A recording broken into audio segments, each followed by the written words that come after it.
देवर्षि नारद ध्रुव बालक के समीप पहुंच गए। अब सोचो, देवर्षि नारद के अलावा और कोई दुष्ट व्यक्ति वहां गया होता तो, कोई हमारे फिल्म का विलन वहां पहुंचा हुआ होता तो, ऐसे क्रोधित बालक को डाकू बनाना, अपराधी बनाना कुछ असंभव नहीं है, बहुत आसान बात होगी। लेकिन सद्गुरुनाथ, संत, ऋषि, महंत ये ऐसा ही प्रयास करते हैं कि हमारे बालकों की मति भ्रष्ट न हो, हमारे बालक कभी दुष्ट लोगों के हाथ में न जाए, वो पथभ्रष्ट न हो। इसके लिए ये सब ऋषि मुनि, योगी, संत अपनी अपनी घर में न रहते हुए सदा विचरण करते हैं, सभी विश्व पे अपनी नजर रखते हैं। कोई ऐसा दुखी हो जहां मेरे उपदेश की, मेरे शब्दों के सहारे की उसको आवश्यकता हो, तो मुझे वहां जाकर उसको अनुग्रह करना है। तुम्हें अनुग्रह चाहिए तो आप मेरे आश्रम में आ जाओ, मेरे पास आ जाओ, बाद में मैं देखूंगा, ऐसी उनकी आदत नहीं। नारद ऋषि ऐसे ऋषि थे कि जो अपने आप अपने शिष्य के पास जाते थे, उनको भली भांति पहचानते थे कब शिष्य को मेरी आवश्यकता होगी, कब शिष्य मेरा स्मरण कर रहा होगा, तभी वो पहुंच ही जाते थे। ध्रुव बालक को पूछा उसने, कहां चले बालक? मैं भगवान की तपस्या करूंगा, मैं भगवान को प्रसन्न करूंगा और ऐसी जगह उसको मांग लेनी है जहां से कोई मुझे उठा ना सके। तुम्हें भगवान को प्राप्त करना है। हे बालक, तुम्हें इतनी बड़ी तपस्या करनी है? तेरी आयु तो देख, कितना छोटा है बेटा तू, 5 बरस का। जिस तपस्या से महायोगी भी थक जाते हैं, ऐसी बड़ी तपस्या कैसे होगी? ध्रुव कुछ सुनने के लिए तैयार नहीं। मैं तो अब मधुबन में जाऊंगा, तपस्या करूंगा, भगवान को प्राप्त ही करूंगा। उसका निर्धार देखा और नारद ऋषि ने उस पर कृपा की, उसको ओम नमो भगवते वासुदेवाय इस मंत्र की दीक्षा दे दी। आपको कैसे तप करना है उसका मार्गदर्शन किया और उसी प्रकार से ध्रुव बालक ने अपनी तपस्या पूर्ण की और भगवान के दर्शन प्राप्त किए हैं। और उसके बाद ध्रुव बालक के जीवन में कभी भी पूर्व अज्ञान, पूर्व अंधकार, पूर्व तम कभी प्रवेश नहीं कर सका। ध्रुव बालक के सामने साक्षात भगवान जब खड़े हो गए तो उनकी स्तुति करना भी ध्रुव को असंभव हुआ। तो भगवान ने ही अपने हाथ में जो शंख था, उस शंख का स्पर्श उस बालक के मस्तक को किया है और तभी उसे स्फूर्ति आ गई। आहा, मेरी सद्गुरुनाथ की कृपा से आज मुझे भगवान के दर्शन प्राप्त हो रहे हैं। कृपा सरोवर कमल मनोहर, कृष्ण शरण गहिए श्री, कृष्ण शरण गहिए श्री, कृष्ण शरण गहिए श्री, कृष्ण शरण गहिए श्री।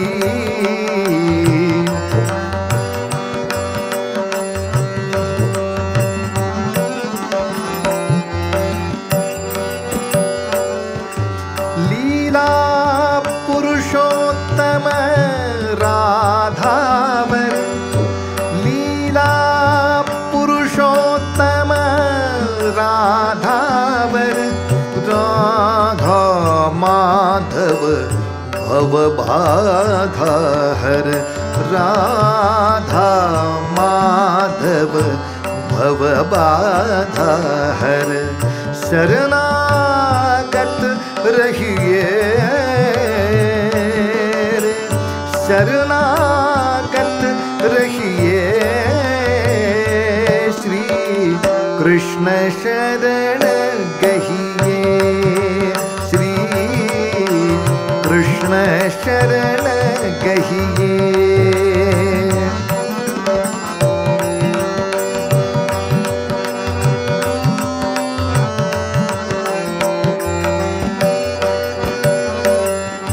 सदा सर्वमय है सर्वोत्तम सदा सर्वमय है सर्वोत्तम क्यों न सदा ध्याये उनको हम क्यों न सदा ध्याये उनको हम सकल लाभ लहिए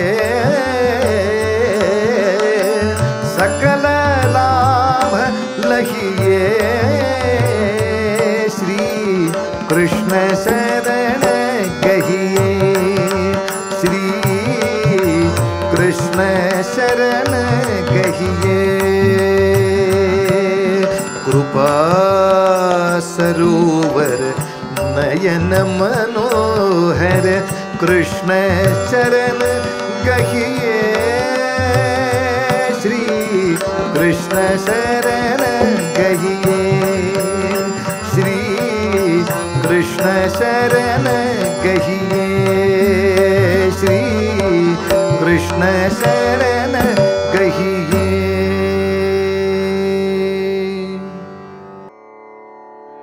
बालक ध्रुव को जैसे भगवान के दर्शन प्राप्त हुए जैसा भगवान का अनुग्रह प्राप्त हुआ वैसा ही अनुग्रह हमें भी प्राप्त हो सकता है, लेकिन इसके लिए एक कड़ी परीक्षा है और उस परीक्षा के बारे में सद्गुरु स्तवन नाम के समास में रामदास स्वामी कह रहे हैं।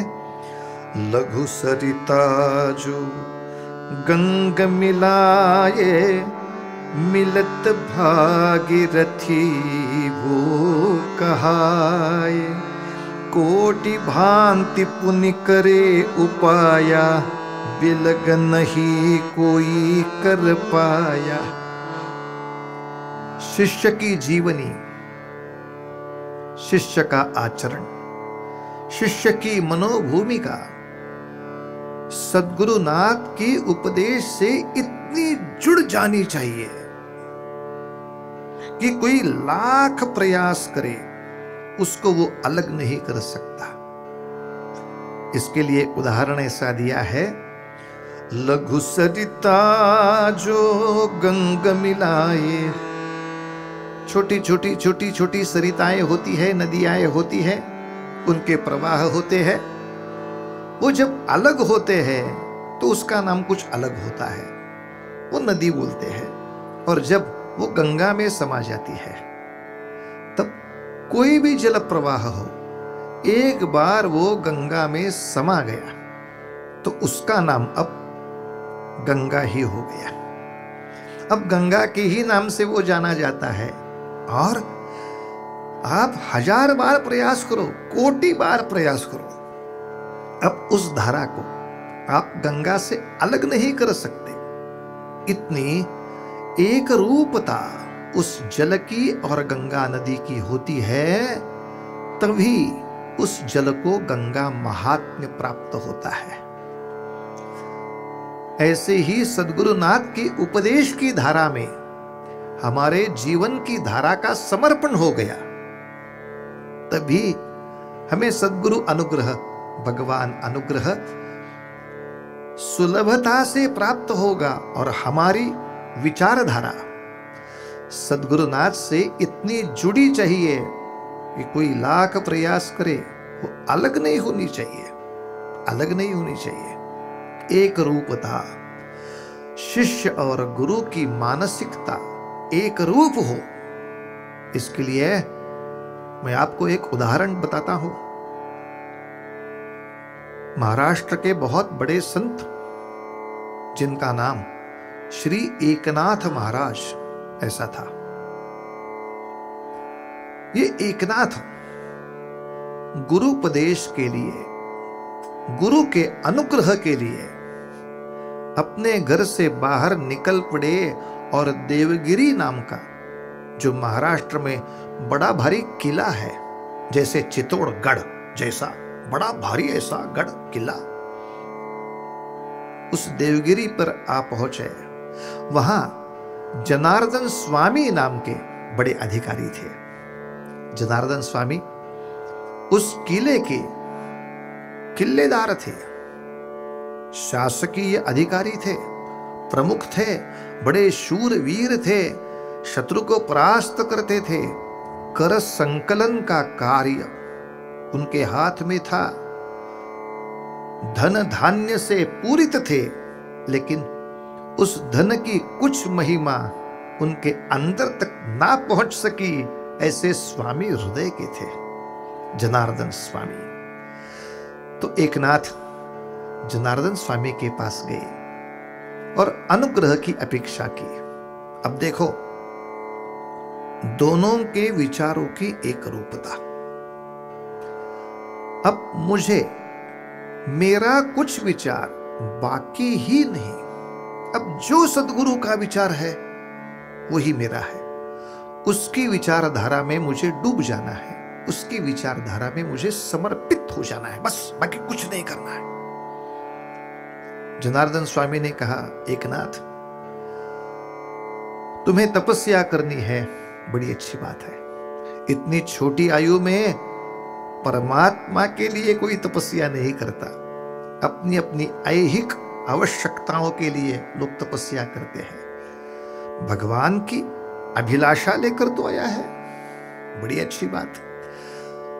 कैसी तपस्या होनी चाहिए मैं सिखाऊंगा, आपसे आचरण करवाऊंगा। लेकिन हम यहां देवगिरी पे रहते हैं।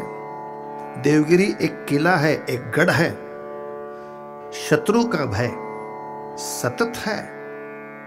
तो तपस्या करते करते जो समय आपके यहां बाकी है, उस रिक्त समय में आपको युद्ध का प्रशिक्षण लेना पड़ेगा। समझ जाओ, एकनाथ की जगह पे आप खड़े हो जाओ तो आप समझ जाएंगे, हम तो पहले ही भाग जाएंगे वहां से। अरे सद्गुरुनाथ, मुझे मोक्ष प्राप्त करना है, मुझे भगवान प्राप्त करना है, यह क्या युद्ध का प्रशिक्षण बीच में आ गया? तलवार ले लो, यहाँ घुमाओ, वैसी घुमाओ, ऐसी घुमाओ, बंदूक ऐसी उठाओ, ऐसा निशाना लगाओ, ऐसा चिलखत पहनो, ऐसी घुड़ीसवारी को। कितना झंझट! अपनी विचारधारा को आगे चलाना नहीं है।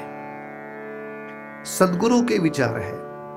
सद्गुरुनाथ ने इच्छा व्यक्त की है कि हे एकनाथ, तू केवल आध्यात्मिक तपस्या के लिए नहीं, गुरु की और गुरु स्थान की रक्षा करने के लिए भी समर्थ होना आवश्यक है। बस मैं समर्थ हो जाऊं, ऐसी गुरु की इच्छा है, तो मेरी भी इच्छा वही होनी चाहिए। यह है समर्पण। एकनाथ महाराज जी ने युद्ध का प्रशिक्षण लिया, बस केवल प्रशिक्षण लिया उतना नहीं। जब देवगिरी पर आक्रमण हुआ था शत्रु का, तभी देवगिरी उस किले के सभी सैनिकों को इकट्ठा करके शत्रु पर आघात करके, शत्रु से युद्ध करके शत्रु को नेस्तनाबूद परास्त कर दिया था। अपनी पराक्रम की पहचान दिखाई थी। एकनाथ जी पर कोई थूक रहा है और वो स्नान कर रहे हैं और वो क्षमा कर रहे हैं, ऐसे दृश्य बहुत से दिखाए जाते हैं, लेकिन ये दृश्य अत्यंत आवश्यक है। एकनाथ महाराज बाकी जीवन में शांत रहे, क्योंकि वो व्याघ्र की शांतता थी। वो पराक्रमी थे और शांत थे, वो बहुत कुछ कर सकते थे। क्रोध आ गया तो उस सामने वाले को, उसकी बुनियाद को हिला देंगे।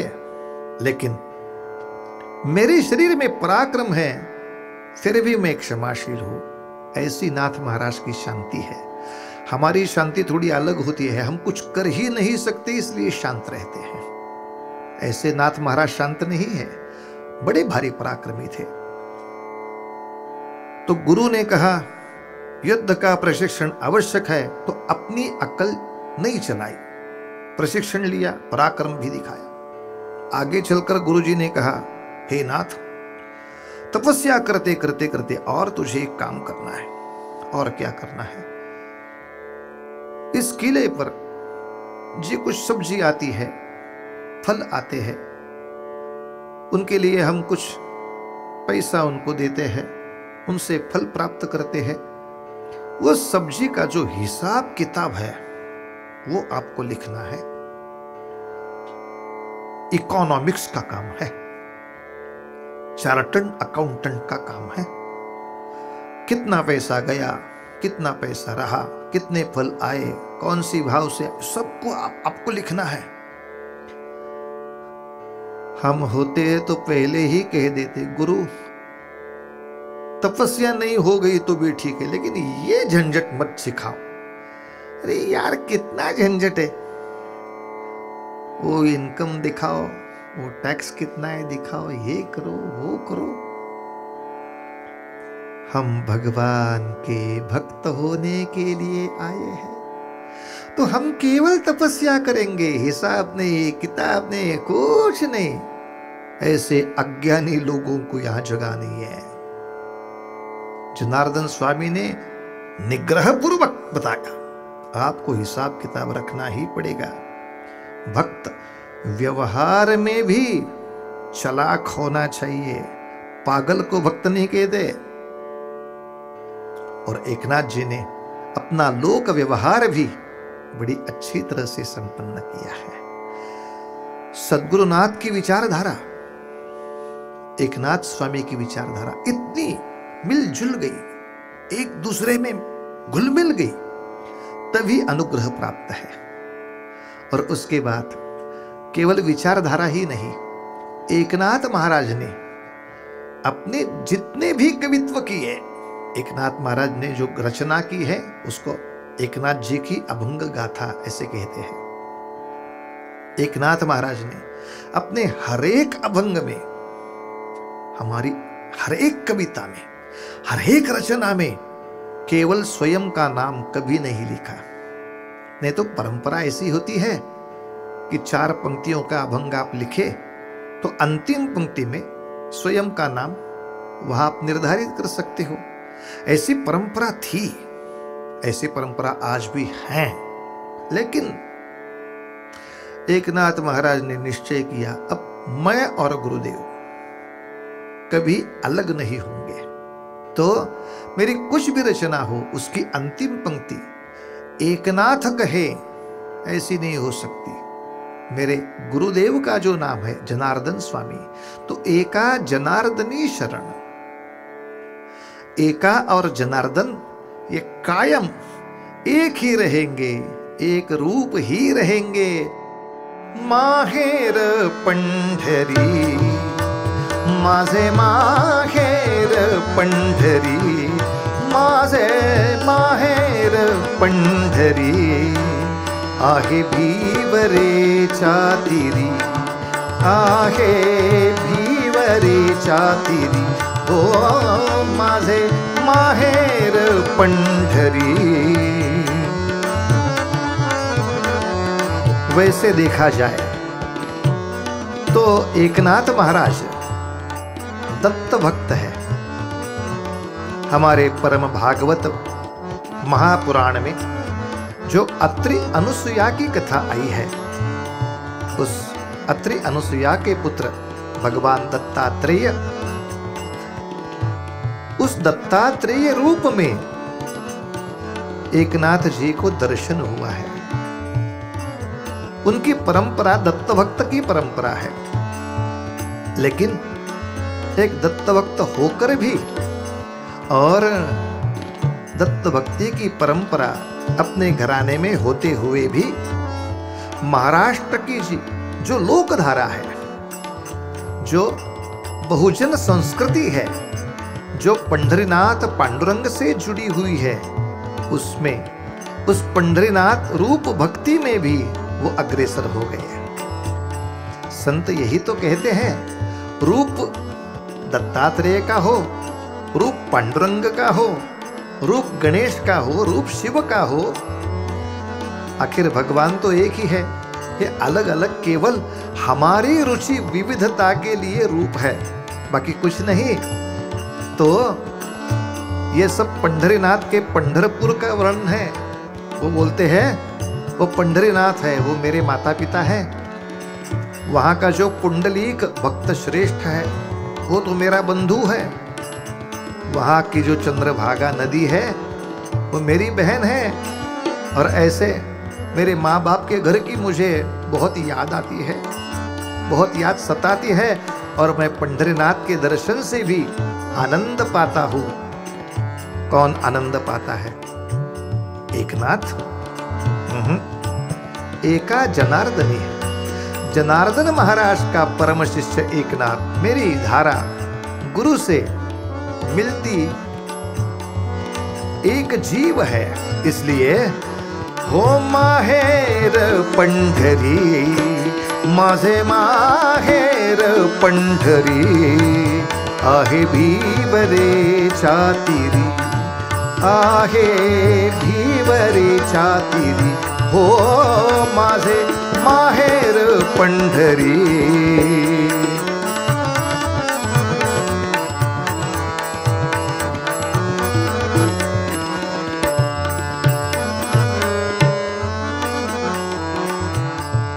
बाप आणि आई, बाप आणि आई, बाप आणि आई माझी विठ्ठल रखुमाई, माझी विठ्ठल रखुमाई, माझी विठ्ठल रखुमाई, हो माझे माहेर पंढरी, माझे माहेर पंढरी, आहे भीवरे छातीरी।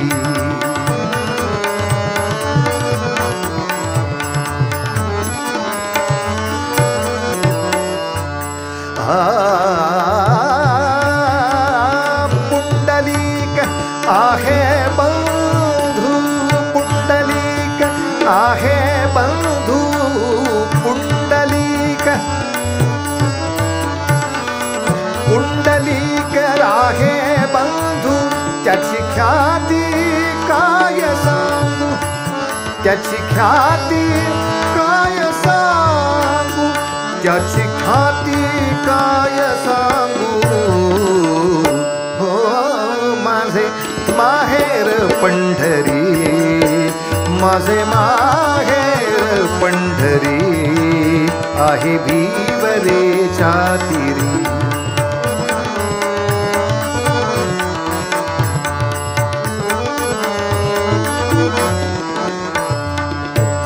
माझी बहीण चंद्रभागा, माझी बहीण चंद्रभागा, माझी बहीण चंद्रभागा, बहीण चंद्रभागा, करीत से पाप भंगा, करीत से पाप भंगा, माझी बहीण चंद्रभागा, करीत से पाप भंगा, करीत से पाप भंगा, हो माझे माहेर पंढरी, माझे माहेर पंढरी, आहे भीवरे छातीरी, आहे भीवरे छातीरी।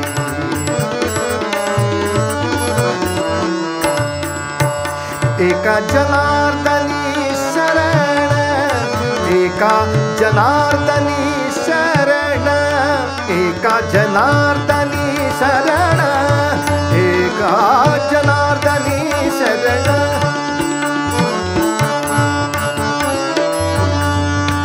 करी माहेरची आठवण, करी माहेरची आठवण, करी माहेरची आठवण, हो माझे माहेर पंढरी, माझे माहेर पंढरी, आहे भिवरेच्या तीरी, आहे भिवरेच्या तीरी, माझे माहेर, माझे माहेर, माझे माहेर, माझे माहेर, माझे माहेर पंढरी, आहे भिवरेच्या तीरी, आहे भिवरेच्या तीरी, आहे भिवरेच्या तीरी।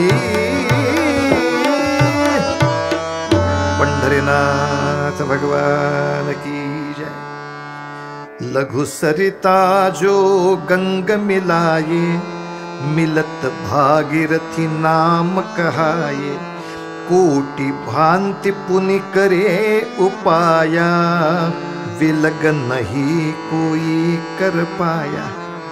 इतनी सद्गुरु से एक रूपता हो तो जीवन सफल ही हुआ।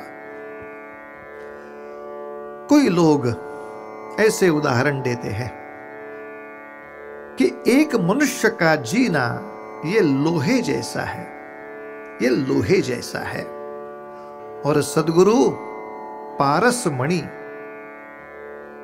वैसे होते हैं। जब पारस किसी लोहे को स्पर्श करता है तब उस लोहे का सोना बन जाता है, सुवर्ण बन जाता है, उसकी कीमत शतगुणित हो जाती है। गुरु पारसमणि है और हमारा जीवन लोहे जैसा है। गुरु का स्पर्श हो गया तो हमारे जीवन का स्वर्ण में रूपांतरित हो गया। ऐसे बहुत से लोग उदाहरण देते हैं, लेकिन कई संतों को ये उदाहरण ठीक नहीं लगता, अनुचित लगता है, हीन लगता है। ये उदाहरण ठीक नहीं। आप में से जो महाराष्ट्र की संत परंपरा को पहचानने वाले कोई लोग हैं, वो आप समझ जाएंगे कि महाराष्ट्र के संत तुकाराम महाराज, उनका भी एक अभंग है, इसी अर्थ का है। सद्गुरु वाचोनी सापडेना सोय, धरावे ते पाय आधी त्यांचे। तुकाराम महाराज उनके अभंग में कह रहे हैं, सद्गुरु तो चाहिए, और कोई ऐसा कहे कि सद्गुरु पारसमणि है और हम लोहे जैसे हैं, तो लोह परी साची न साहे उपमा। तुकाराम महाराज कहते हैं, ये लोह और पारसमणि की उपमा, ये उदाहरण, ये दृष्टांत मुझे सहन नहीं होता। कितना हीन दृष्टांत देते हो आप, कितना गलत दृष्टांत दे रहे हो आप। सद्गुरुनाथ के गरिमा को अधपतित कर रहे हो आप। क्या चीज हो गई? तुकाराम महाराज को क्रोध आता है। कोई लोह परिस्मणि की उपमा दे दे तो तुकाराम महाराज को यह सहन नहीं होता। लोह परिसाची न साहे उपमा, सद्गुरु महिमा अगाध छी। क्यों क्रोधित हो रहे हैं महाराज? क्यों क्रोधित हो रहे हैं? इसका एक कारण है, जो कारण अपनी गाथा में तुकाराम महाराज कहते हैं, वही कारण दासबोध ग्रंथ में समर्थ रामदास स्वामी कह रहे हैं। देखो कैसा फर्क है। देखो, आपके पास एक पारसमणि है, एक लोहे का टुकड़ा है। आप लोहे को टुकड़े के हाथ में लेंगे, पारसमणि का स्पर्श करेंगे, उस लोहे का सुवर्ण बन जाएगा। पारसमणि एक लोहे को सुवर्ण में परावर्तित कर सकता है, लेकिन किसी को वो पारसमणि नहीं कर सकता। स्वयं का लोहे को सोना बनाने वाला, सुवर्ण बनाने वाला जो सद्गुण है, वो सद्गुण वो किसी को दे नहीं सकता। दूसरे लोहे को सोना करना है तो वही पारसमणि के पास जाना पड़ेगा। तीसरा लोहे का टुकड़ा आपके पास है, उसको भी इसी पारसमणि के पास ही जाना पड़ेगा। वो दूसरे का सुवर्ण करता है, लेकिन उसका पारसमणि नहीं कर सकता। इसलिए तुकाराम महाराज कहते हैं, वो केवल अपने जीवन का सुवर्णमय रूपांतर नहीं करते, वो हमें सद्गुरु पद ही देते हैं। अपना सारिखे करीती तात्काळ, नाही काळ वेळ तया लागी। सद्गुरु अपने शिष्य को स्वयं जैसे समर्थ कर देते हैं, स्वयं जैसे आत्मनिर्भर कर देते हैं। यही भाव, यही अर्थ यहां रामदास स्वामी कहते हैं, पारस परसिक धातु सुहाई, स्वयं नहीं पारस बन पाई। जो गुरु चरण शरण में आवे, और न को वह पार लगावे। जो सद्गुरु की शरण में जाता है, उसे सद्गुरु ऐसे समर्थ कर देते हैं कि बाद में वो अनेक शिष्यों का उद्धारण कर सकता है। हर एक शिष्य के उद्धार के लिए अब मेरी आवश्यकता नहीं, ये मेरा शिष्य बाकी शिष्यों का उद्धार करेगा। ऐसा सामर्थ्य सद्गुरुनाथ देते हैं, ऐसा सामर्थ्य सद्गुरुनाथ देते हैं। महाराष्ट्र की परंपरा में ऐसे बहुत से उदाहरण हैं। उसमें का एक उदाहरण आपको बताता हूं। दे द द त द त न न न द ग प ध प ग सा नि ध सा सा ग प ध प द नि ध प ग प ध नि सा नि ध प ध ग प ग सा नि ध नि सा सा ग प ध नि ध नि सा। जय गंगे भागीरथी, जय गंगे भागीरथी, जय गंगे भागीरथी।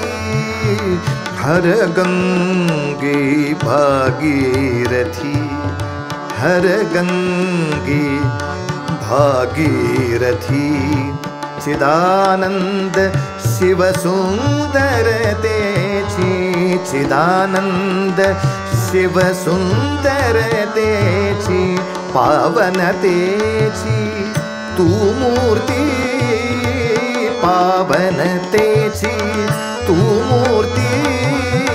जय गंगे भागीरथी, जय गंगे भागीरथी।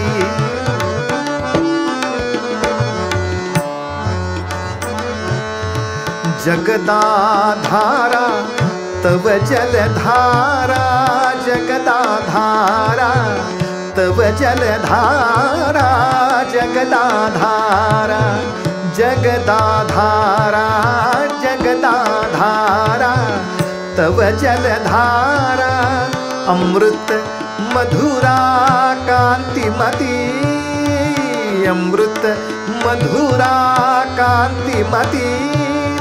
शंकर शंकर जय शिव शंकर, लहरी लहरी त्या निनादती, लहरी लहरी त्या निनादती। जय गंगे भागीरथी, जय गंगे भागीरथी, जय गंगे भागीरथी।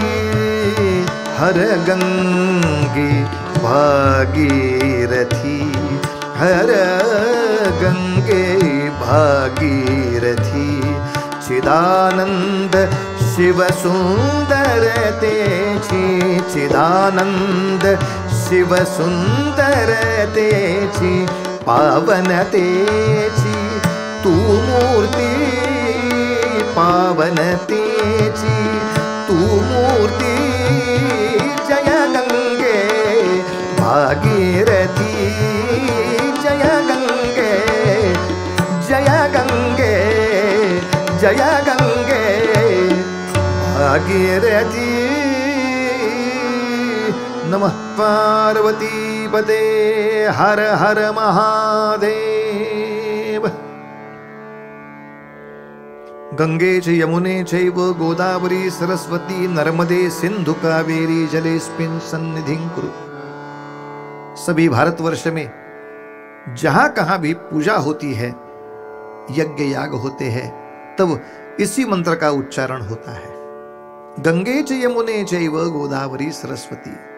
गंगा नदी को प्रथम सम्मान दिया है। वैसे ही महाराष्ट्र में जो गोदावरी नाम की नदी है, उस गोदावरी को दक्षिण गंगा कहते हैं और उस क्षेत्र को, पैठण क्षेत्र को दक्षिण काशी कहते हैं। इस पैठण के तीर्थ क्षेत्र के निकट ही आपेगांव नाम का जो छोटा सा ग्राम था, वहां एक बड़े तपस्वी निवास करते थे जिनका नाम विट्ठल पंत है। विट्ठल पंत तीर्थ यात्रा करते करते आलंदी क्षेत्र में आ गए। वहां एक सिद्धोपंत नाम के वयोवृद्ध अधिकारी व्यक्ति ने उनसे जान पहचान कर ली और अपनी पुत्री के विवाह का प्रस्ताव रखा। विट्ठल पंत बोले, मुझे भगवान का आदेश हो तभी मैं विवाह करूंगा, तब तक विवाह संभव नहीं है। और भगवान की कृपा ऐसी हुई कि रात में स्वप्न दृष्टांत हुआ कि हे विट्ठल पंत, आप विवाह करो, 4 ईश्वरी अंश आपके घर में जन्म लेने वाले हैं।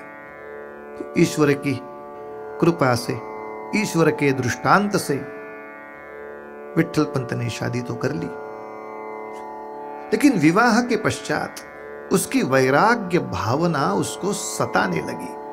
वो बार बार अपनी पत्नी को कहने लगा, मैं हिमालय में चला जाऊंगा, मैं संन्यास ले लूंगा, मुझे तपस्या करनी है, मुझे अनुमति दे दो। एक बार पत्नी भी चिढ़ गई। वो बोली, जाओ, जहां जाना है आपको वहां जाओ। उसी को सम्मति समझते विट्ठल पंत काशी क्षेत्र आ गए, श्रीपाद यति के आश्रम में गए और वहां संन्यास दीक्षा ग्रहण की। श्रीपाद यति ने पूछा था, हे विट्ठल,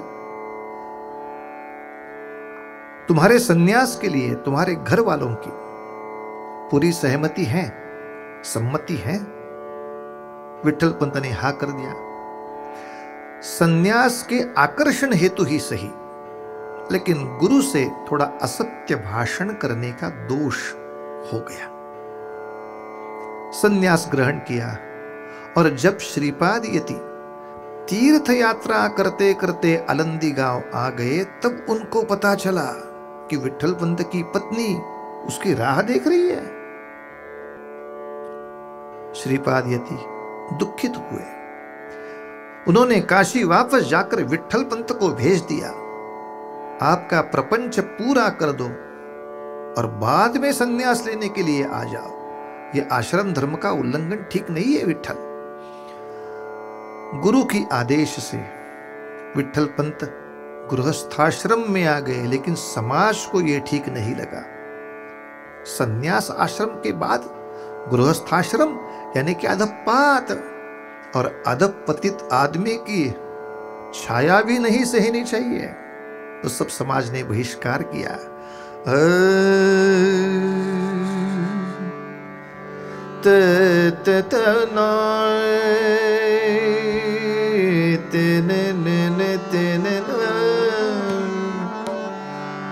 दे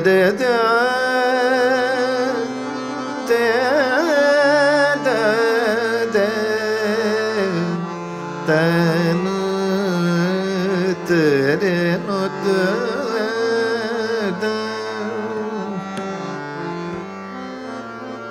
ईश्वर इच्छा के अनुसार विट्ठल पंत के घर में 4 ईश्वरी अंशों ने जन्म लिया। निवृत्ति, ज्ञानेश्वर, सोपान और छोटी सी मुक्ता। लेकिन विट्ठल पंत को एक ही दुख था कि सभी प्रपंच का निर्वाह अब भिक्षा पर निर्भर था। केवल भिक्षा, समाज में सम्मान नहीं, आलंदी में रहने की सम्मति ही नहीं। आलंदी के समीप सिद्धबेट नाम के वीरान खेत में रहते थे, झोपड़ी बांधकर। जब विट्ठल पंत ने आलंदी के धर्म सभा को प्रार्थना की, हे सर्वविद्वज्जन, कोई प्रायश्चित्त दे दो, लेकिन हमें शुद्ध मानो, हमें समाज में रहने की सम्मति दो, हम पर बहिष्कृतता न करो। तो सब धर्म सभा कहने लगी, देहांत प्रायश्चित्त ही आपको लेना पड़ेगा, दूसरा कोई प्रायश्चित्त नहीं। विट्ठल पंत ने मन में निश्चय किया, अपने बच्चों के भविष्य के लिए मैं तो देहांत प्रायश्चित्त ले लूंगा, लेकिन प्रायश्चित्त लेने के पहले एक छोटा अनुष्ठान करता हूं। इसलिए वो त्र्यंबकेश्वर क्षेत्र में एक धर्मशाला में निवास करने लगे और पूरे त्र्यंबक गिरी को प्रदक्षिणा करने का व्रत लिया। बड़ा कठोर व्रत, लेकिन उस व्रत का मनोभाव से परिपालन करते थे। एक दिन की घटना है, जब विट्ठल पंत, निवृत्ति, ज्ञानेश्वर, सोपान सभी परिक्रमा के लिए निकल पड़े तो शेर की दहाड़ सुनाई दी। सब लोग घबरा गए, शेर आने वाला है। तो शेर ने जो जोर से छलांग लगाई वो निवृत्ति के पास ही पहुंच गया। सब भागदौड़ मच गई। सब लोग त्र्यंबकेश्वर के गांव के पास भागने लगे। अकेला निवृत्ति ही था जो पर्वत की ओर भाग गया। शेर उसके पीछे ही जा रहा था। वहां एक गुफा देखी। निवृत्तिनाथ ने सोचा, इस गुफा में छिप जाते हैं, शेर आगे निकल जाएगा तो हम घर वापस जाएंगे। लेकिन ऐसा नहीं हुआ। निवृत्तिनाथ गुफा में गए तो वो शेर आकर वही डट गया गुफा के द्वार पे। अब बाहर जाना असंभव ही था। निवृत्ति सोचने लगे, गुफा में आ ही चुके हैं तो देखते हैं गुफा में क्या है। और गुफा में अंतर विभाग में प्रवेश करते करते करते उन्होंने एक दिव्य महात्मा के दर्शन किए। वो महात्मा कोई सामान्य महात्मा नहीं थे। नवनाथ पंथ हम जिसे कहते हैं, नवनाथ पंथ के आदि प्रणेता है भगवान शिव, शिव शंकर भोलेनाथ स्वयं। उनको हम आदिनाथ कहते हैं। और नवनाथ संप्रदाय की शुरुआत जो है, उस महान विभूति को हम मच्छेंद्रनाथ कहते हैं। उस मच्छेंद्रनाथ के परम शिष्य जिनको गोरक्षनाथ इस नाम से जाना जाता है, उस गोरक्षनाथ के शिष्य है गहनीनाथ। और ये गहनीनाथ उस त्र्यंबक क्षेत्र में इस गिरी पर एक गुफा में निवास कर रहे थे। गहनीनाथ ने बताया, निवृत्ति, हमने ही व्याघ्र को भेजा था तुम्हें यहां लाने के लिए। तुम पर जो बीती है वो हमें सब मालूम है। देखो बच्चों, आज समाज तुम्हें दुख दे रहा है तो समाज के दुख का हम बदला लेंगे, ये भावना आनी स्वाभाविक है। लेकिन ये हमारी परंपरा नहीं है, ये हमारे संस्कार नहीं है। स्वयं इतना ऊंचा उठ जाओ कि समाज अपने आप तुम्हारी शरण आ जाएगा। बदले की भावना मत लेना, बदलाव की भावना मन में लो। ऐसा दिव्य उपदेश करने वाले गहनीनाथ, दाढ़ी और जटा सिर पर है, दाढ़ी और जटा सिर पर है, तिलक लगाया भाई, दाढ़ी और जटा सिर पर है, तिलक लगाया भार। कोटि सूर्य का तेज नयन में, कोटि सूर्य का, कोटि सूर्य का तेज नयन में, ये देखो कलिकाल, ये देखो कलिकाल। दाढ़ी और जटा सिर पर है, तिलक लगाया भार। दाढ़ी और जटा सिर पर है, तिलक लगाया भार।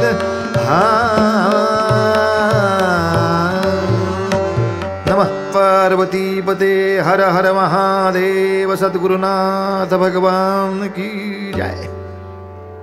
गहनीनाथ ने दीक्षा दे दी, नाथ पंथ की सभी शक्तियां प्रदान की, दीक्षा दे दी। और क्या कहा? ये महत्वपूर्ण बात है जो हम इस सद्गुरु स्तवन समास में देख रहे हैं। ये महत्वपूर्ण बात है। दीक्षा दे दी निवृत्ति के, अब निवृत्तिनाथ हो गए। गहनीनाथ के शिष्य निवृत्तिनाथ हो गए। अब गहनी जी ने बताया, निवृत्ति तुम्हारे भाइयों को जो दीक्षा देनी है वो आप ही देंगे। आप ही ज्ञानेश्वर का ज्ञाननाथ करेंगे, आप ही सोपान देव पर कृपा करेंगे। उनके ऊपर कृपा करने के लिए उनको वापस मेरे पास आने की कोई आवश्यकता नहीं है। दूसरे शिष्य को, अपने शिष्य को गुरु जैसा ही बनाना, गुरु जैसा सामर्थ्यवान बनाना, यह सद्गुरुनाथ की कृपा है। बाद में ज्ञानेश्वर महाराज ने अपने जीवन में बहुत से चमत्कार किए हैं। अर्थात किसी भैंसे के मुख से मंत्रों का उच्चारण और केवल एक निर्जीव भित्ति का थोड़ा सा चलन, यह ज्यादा महत्वपूर्ण चमत्कार नहीं है। बड़ा चमत्कार यह है कि सब महाराष्ट्र जब भैंसे की बुद्धि का हो गया था, भैंसे जैसा बुद्धिहीन हो गया था, वो सभी महाराष्ट्र के भक्तजन परमार्थ की भाषा बोलने लगे, परमार्थ की साधना करने लगे और सभी के मुंह में भगवान की गीता का उच्चारण होने लगा। ये बड़ा चमत्कार है। और ये चमत्कार करने के लिए जो दिव्य शक्तियां आवश्यक थी वो नाथ संप्रदाय के पास थी, वो गहनीनाथ के पास थी। लेकिन ये शक्तियां प्राप्त करने के लिए ज्ञानेश्वर जी को गहनीनाथ के पास जाना नहीं है। गहनीनाथ ने निवृत्ति को ही स्वयं पूर्ण बनाया है। ऐसे सद्गुरु अपने शिष्य को स्वयं पूर्ण बनाते हैं। बाकी शिष्यों का उद्धार उसी शिष्य के हाथ हो, इतने अधिकार उससे दे देते हैं। इतना अधिकार कोई नहीं देता, कोई नहीं देता। सद्गुरुनाथ की कृपा को पार ही नहीं। इसीलिए कबीर महाराज अपने भजन में भैरवी राग में एक सुंदर सिद्धांत हमें देते हैं। ये सद्गुरुनाथ जो हमें परमार्थ का मार्ग दिखाते हैं, ये सद्गुरुनाथ जो हमें भगवान की भक्ति करने का आग्रह करते हैं, भगवान की भक्ति, भगवान का नाम रटना और सदा चरण रखना, इसका जो आग्रह वो करते हैं, उसी पथ पर हमें जाना चाहिए, उसी पथ पर चलना चाहिए। अरे सद्गुरुनाथ के वचनों का आदर नहीं हुआ, सद्गुरुनाथ के वचनों का आदर नहीं हुआ, तो इस जीवन का क्या मूल्य है। जल जइयो ऐसो जीवना, जल जइयो ऐसो जीवना, हरि नाम बिना गुरु ज्ञान बिना। जल जइयो ऐसो जीवना, हरि नाम बिना गुरु ज्ञान बिना, हरि नाम बिना गुरु ज्ञान बिना, हरि नाम बिना गुरु ज्ञान बिना। कहत कबीर सुनो भय साधो, कहत कबीर सुनो भय साधो, जगत सुना प्रभु नाम बिना, जगत सुना प्रभु नाम बिना, जगत सुना प्रभु नाम बिना, हरि नाम बिना गुरु ज्ञान बिना। रे जल जइयो ऐसो जीवना, जल जइयो ऐसो जीवना, हरि नाम बिना गुरु ज्ञान बिना, हरि नाम बिना। आप सभी विद्वत जनों के सहकार्य से समर्थ रामदास स्वामी रचित दासबोध ग्रंथ के सद्गुरु स्तवन इस समास का चिंतन करने का सौभाग्य हमें प्राप्त हुआ। इसलिए आप सभी के हम मनोभाव से आभार व्यक्त करते हैं और सद्गुरु स्तवन की यह समाप्ति करते हैं।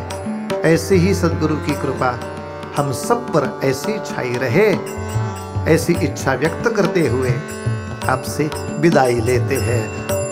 हरि नाम बिना प्रभु नाम बिना, हरि नाम बिना गुरु ज्ञान बिना, हरि नाम बिना प्रभु नाम बिना, गुरु ज्ञान बिना, प्रभु नाम बिना, प्रभु नाम बिना, प्रभु नाम बिना। सद्गुरुनाथ महाराज की जय।